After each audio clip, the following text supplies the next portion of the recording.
Fights. Nandito ngayon, San Juan Gym. Flip top ang ingay para sa unang laban na ito.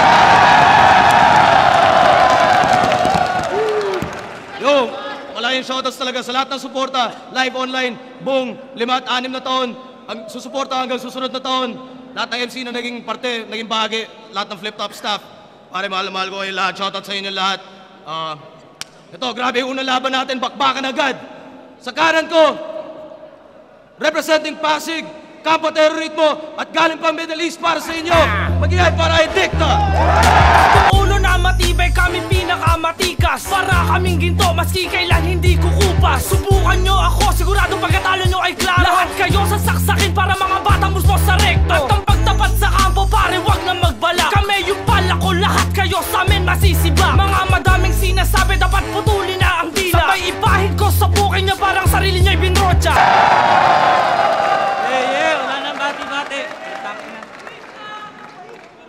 Sa kaliwa naman, mula Antipolo, representing RP Niggas, magigay para kay Thike. Kapatid, para-paraan lang ang buhay. Dapat lang ay gawin mong makulay. Huwag ka nang malungkot, malumbay kung hindi mo maabot ang mga tagumpay. Siyempre, binabati ko nga pala si Madman ng BF Crew, 11 Scout Ranger, Periculosa sa Hulo, Got G, Marinduque Mabstas, paring PIRPN at kay Spike. On 6, game! Shoutout ulit sa lahat ng kasama natin ngayon at mga kasama natin bukas. Grabe itong event na to. Nanalo si Thike ng coin toss. Pinili niya mauna si Dicta. Unang tig 2 minuto dapat. Pakinggan natin, on 6. Game. Pwede na? Yeah! Okay. Ngayong gabi, seryoso, buhay kitang ibabaon. Sabog to sa akin, sigurado, na parang bagong taon. Kahit sino pang ihain, dito sa akin ay lamon, gutom lang ang lipas sa akin, hindi ang panahon. Huwag mo nang pangarapin na talunin ako, Thike. Di ka obra tarantado. Kasi pagdating sa bara, ako ang yamado. Talunin ako dito, yun ay malabo. Kasi rap skills mo, supot parang si Romano.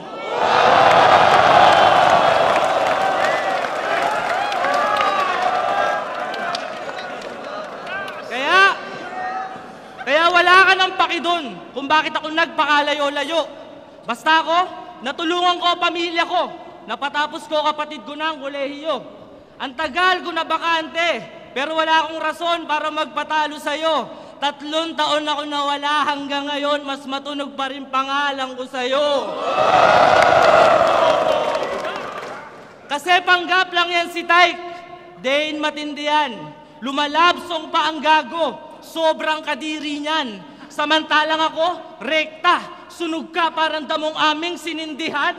Bawat bara diretso sa utak na parang koka na nilinyahan. At narinig ko ang music nyo.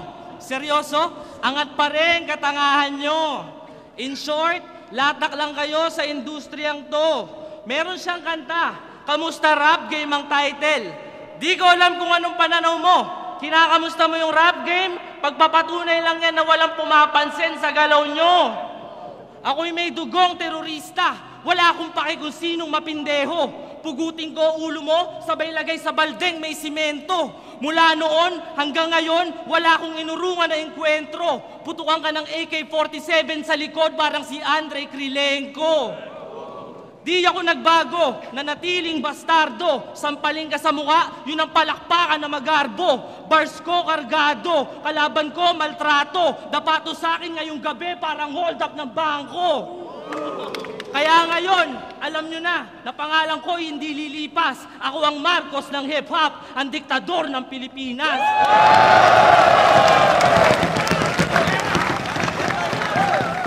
Yo, check! Daming pinagsasabi. Maligayang pagbabalik, pero ewan ko sa'yo. Tinitira mo pang supot si Romano, parehas lang kayo. Tapos, kala mo porkit comeback, maghahari ka ngayong gabi, dumadrama, tinulungan daw niya pamilya niya. Ang bait mo pala, tarantado ka, tulungan mo na rin kami. Tapos, yo, ito'y hindi mo maligayang pagbabalik dahil ako'y kabiguang makasalubong kaya hindi mo to magiging karangalan. Hatid ko'y kamalasan sa bawat minutong ako ang napili mong kalaban. Mga banat mo matigas ba? Tanga baka hindi mo yan maasahan kasi hindi mo ako kayang sibakin. Kahit sabihin pa nating may titi ka sa pangalan. 3 taon kang nawala. Pero putya, bakit parang walang nagbago? 3 taon kang pahinga pero di ka na-miss ng mga tao. Sana nagstay ka na lang sa abroad at sana mas pinili mo na lang na kumita sa trabaho kesa muling sumampas sa entablado ng liga at ipakita na ikaw ang pinakamahina sa kampo. Kasi bitch ka lang ni Batas at yan ang iyong angas na tigatulak. Dinadaan mo na lang sa tapang ang kinabawas ng iyong utak. Kung piling mo palitaw ka, tanga palubog akong mangupak. Kasi ang gabi ng aking pag-ahon ay ang araw ng iyong paglubog sa burak. Hindi, seryoso. Pero alam niyo bang si Dikta malupit to? At ibang klase tong si Ugok. Kasi tignan nyo. Sa sobrang kapal nung kilay na wala na yung buhok. Nahiya, hindi na tumubo, ibang klase talaga. Kasi ikaw lang yung bukod tanging may bulbol sa ibabaw ng mata. Kasi sir, alam mo lang makapal din tong kilay ko, sir. Ang kaso nga lang, yung sayo kasi nakakatangina. Sa sobrang kapal niyan, para ng pakpak ng agila. Di na asset jahe na, puta pare, tibay mo. Kasi nung pauwi ka daw ng Pilipinas, muntik nang bumagsak yung sinasakyan mong eroplano sa sobrang bigat niyang kilay mo. Tsaka, di ka tigas yan tunay bro, wag mong sabihin ikay halang, nangangadyot ako ng siga, pang kiki ka lang. Kaya sa yung galawang barumbado, wag kang masyadong manabik. Kasi hindi natutulad nung dati na pwede kang manggagot man distract para lang magmukha kang mabagsik. Pero alam kong walang personalan to. Kaya wala naman akong planong manakit. Pero kung magkakamali kang ako'y matapik, ikay diretso tirek dahil makakatikim ka sa akin ng literal na tapon pabalik. Yo! Alam kong iniisip na kung paano ko papatayin si Dikta. Ano nga ba ang plano kong matibay? Itatali ko siya't igagapos pagkatapos niyang mapilay. At habang pikit ako'y hawak jilet. Pero hindi. Dapat lagari yung mas masakit at nang tumuloy sa agaw buhay. Sabay hawak sa ulo, laslas lalamunan. Kasi ganun ako mag-aghet ng kilay. Ako matatakot dito, weaponistong sasambot. Original aking estilo, di yung tipong dadampot. Ang pumantay sa aking lagot, sa akin dito aabot. Dahil magmumukha lang tong supot na takot sa tule dahil tong tite lalambot. Yo! Tapos na ang mga panahon ng bastusang may damay. Galawang teroritmong may kantutan ng nanay. Bitaw mong pangahalay, puta leche, patay. Dahil ako magsisilbi mong bitay na parang Etche Garay. Tayo follow up na Dikta on 6. Tayo ka natin. After 3 years, kilay ko kanyang binanggit. Eh yung batok mo nga sobrang itim, parang utong ni Garnet.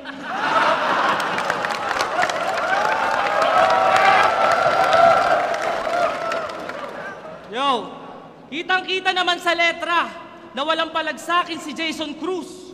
Sobrang lambot kasi ng mga linya, parang swelas ng Yeezy Boost. Habang bara ko'y may solidong suntok, kamay ni Optimus, KO ka sa second round parang kanta ni Canibus.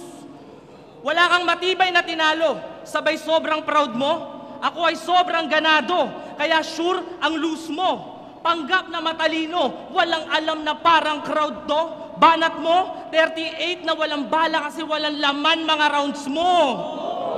Estilo niya, 8-liner na walang punchline. Sabay tutugmaan niya sa kung ano-ano, na parang baliw ka na sa mental. Ang layo na kasi ng pinagsasasabi mo. Tapos tinalo ka ni M-Site at Shernan, para sa akin isa yung kahihiyan. Parang Balakid versus Flick G, pinaglaruan ka ng baguhan.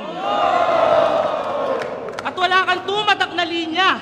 Mga kalaban mo, walang sugat na natamo. Mas tinamaan pa nga sila sa sinindihan nilang damo. Imposible kasi pumasok linya mo. Parang layup na palayo. Galaw mo, John Stockton lang. Assist, oo, kasi mas ma-set up ka sa laro. Sa sobrang taba mo, di mo kaya mag-bitch ng nakaubad. Di rin ubra na mag-69 kayo ng misis mo, kasi di niya abot yung titi mo kapag nakatuwad. Kaya nung sinabi mong titi mo yung venue, doon ko nalaman na yung pananaw mo kadire. Titi niya daw yung venue. Eh baka mas maliit pa yan yung hiniliit ko na daliri. At real Pinoy lang dapat. Real Pinoy lang dapat ang pangalan ng kanilang grupo. Sa kadahilan ng maliit titi niya, kaya nilagay niya ng nigas sa dulo. Talino. Mga bakla, liit tite, membro mo di matikas. Dapat pangalan ng grupo mo, RPD, Real Pinoy Divas. Immortal ako ngayon, wala akong sini-sino. Ikaw yung tao sa Senado kasi supot pa rin iyong prinsipyo. Alam mo kung papel yung mukha mo, nilukot ko na yun ng pinong-pino. Hanggang ngayon, wala ka pa rin bilang parang tambay na Pilipino. Kaya tandaan mo, kahit anong mangyari, di kita iiwanan ng buhay. Salamat Enigma sa pagkain, bihira ang baboy sa Dubai.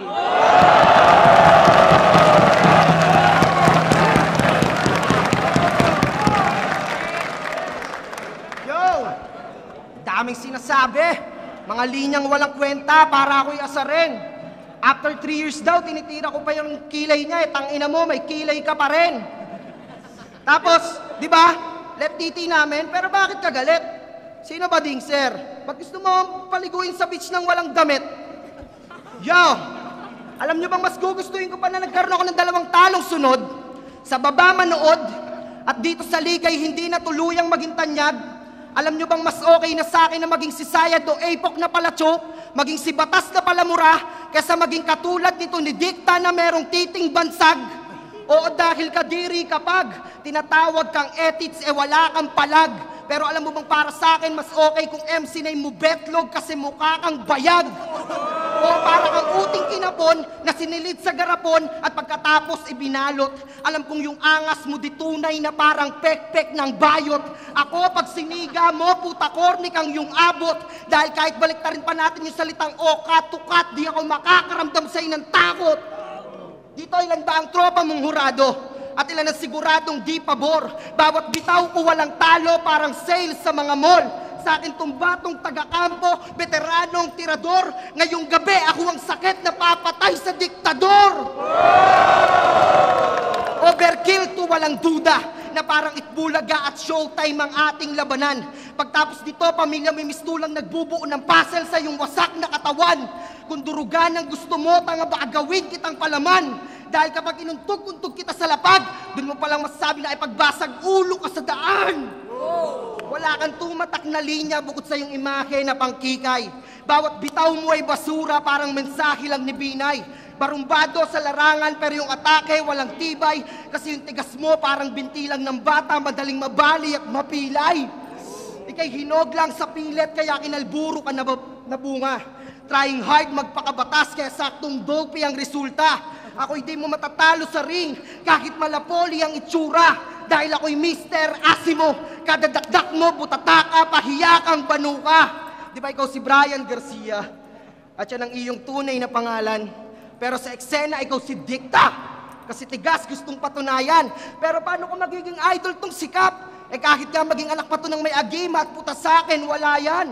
Kumbaga hindi ako kakayanin ito sa pandayan, kahit tipong maging rebelya pa to si Brian. At kayo na di nagsabing kampo'y bawal sa tanga. Yan ang titulo ng album yung nakakapagtaka, aking inisip ng mabuti. Ako ay natawa, kasi kung kampo'y bawal sa tanga, eh puta bakit nandun ka?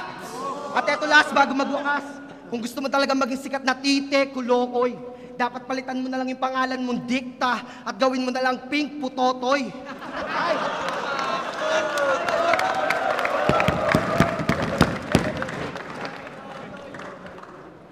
Kahit taga-antipolo kalaban ko, taog to sa akin sa entablado. Sobrang init ko kasi ngayon, parang taong may trangkaso. Di ako natuwa sa'yo, kasi lahat ng banat mo salto. Di mo kayang tapakan pangalan ko, parang bagong latag na spalto. At meron silang Cara Cruz mixtape, na yung laman basurang puro. Kairita bawat berso, na parang sakit na tulo. Veterano daw siya, ulul. Di ka naman natuto, na parang lumaki ka sa Maynila, pinagsasasabi mo walang punto. Tapos sumali ka ng isa buhay at 2x2, tangina nakakatawa ka.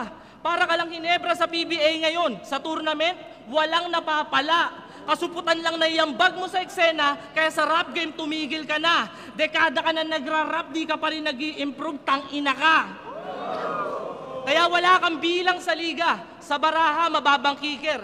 Burst mo, walang bigat. Karamihan ay puro filler. Gripuhan ka sa tagiliran. Sabay baba na parang zipper. Papatakbuhin kita habang tumatagas ang dugo. Last kill ni Bloodseeker. At dahil fanboy ka, hanggang ngayon, tanong ng tao kung sino to. Di ka umunlad sa industriyang to kasi sumasabay ka lang sa agos ng iyong idolo. Habang kami, naging simbolo. Karamihan, ginawang disipulo. Ang tagal mo na sa eksena, tagahanga pa rin ang bagay sa'yo na titulo.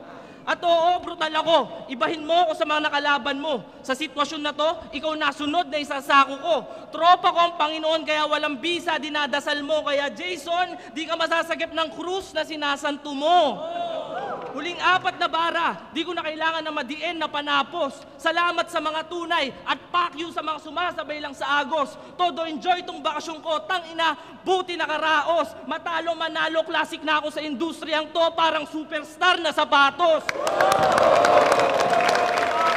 Kaya ngayon, alam nyo na pangalan ko hindi lilipas. Ako ang Marcos ng hip-hop, ang diktador ng Pilipinas. Yo!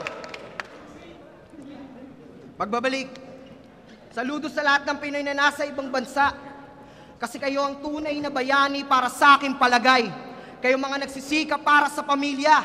Pero nakakalungkot minsan kasi yung iba sa inyo, inuuwi na dito sa atin na patay. Kaya nga sobrang saya ko na nakarating ka dikta ng buhay.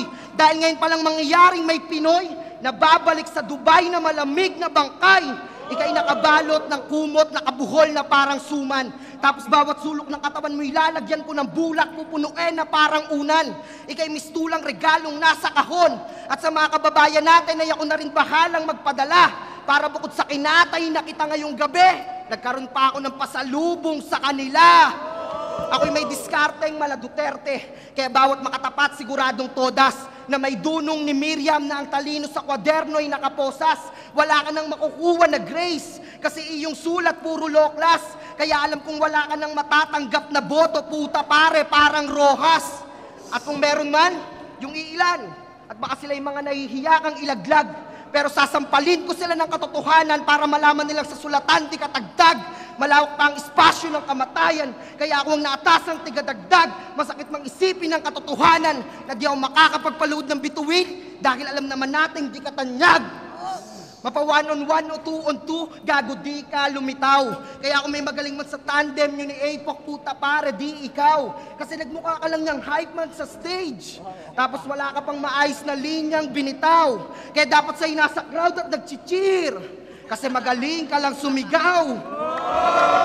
Ang inagrado mo sa battle, bagsak. Tapos yung talento mo sa music, sablay. Kaya yung reputasyon mo sa pagiging rapper, mababa na parang mukha ni Ay. Tanga di tayo pantay, lalo sa tunggalian ako ay tuso at smart. Hindi katulad mong walang hinaharap sa pagbabattle na parang suso ni Gart. Wannabe Marcos ang puta. Pero yung sa'yo walang kwenta. Makakatrim ka lang kasi ng yapak na mala Marcos pag sinampal kita ng sapatos ni Imelda. Kaya ang iyong pagiging diktador, tangina para sa akin kagaguhan. Kasi kung tunay ka talagang diktador ng Pilipinas, ba't sa ibang bansa ka nangamuan? Sa sariling bayan nagpakadayuan. Dahil kanyang paningin nagmalatsekwang sa Pinas liit kita.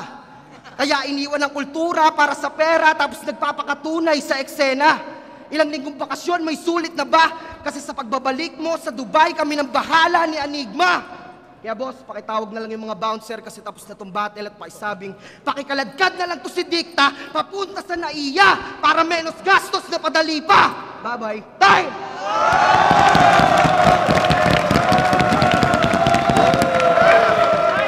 Yo, flip top on 6, unang laban ng gabi. Fight versus Dikta. Maging ayos pambes para sa kanan ng pareho.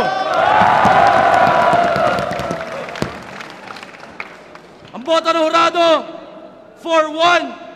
Para ay Dikta.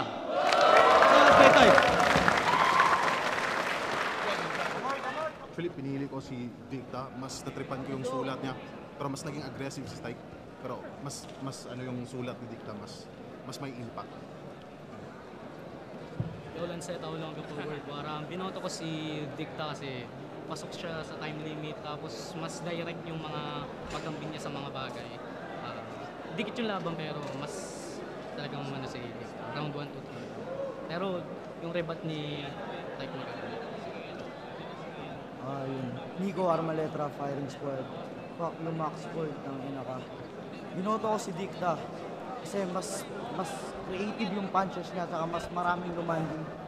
Kaysa sa magandang anggulong pinili ni Ty, kaso masyadong maraming laro. Ang tagal bago sumapak at tumama. Kaya overall performance, minarge ko itong bago. Ay Dicta. Yo, Sir Neva Nevaland, 3JS, shoutout sa Blanco. Para sa akin, all 3 rounds, parehas lang sila ng style. Mas creative lang yung pagkakagawa ni Dicta, kaya binoto ko si Dicta.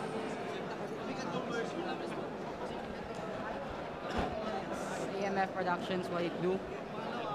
Ako yung bumoto kay Tyke. So, round 1, binigay ko kay Tyke. Rebat, so maganda yung rebat niya doon. Round 2, Dicta. Para sa akin, klarong-klaro na kay Dicta yun. Pero sa round 3, medyo naguguluhan kasi ako eh. Malakas yung banat ni Dicta nung round 3. Pero mas, para sa akin, mas umangat. Para sa akin lang mas mabigat yung mga dala ni Tyke. So, Tyke.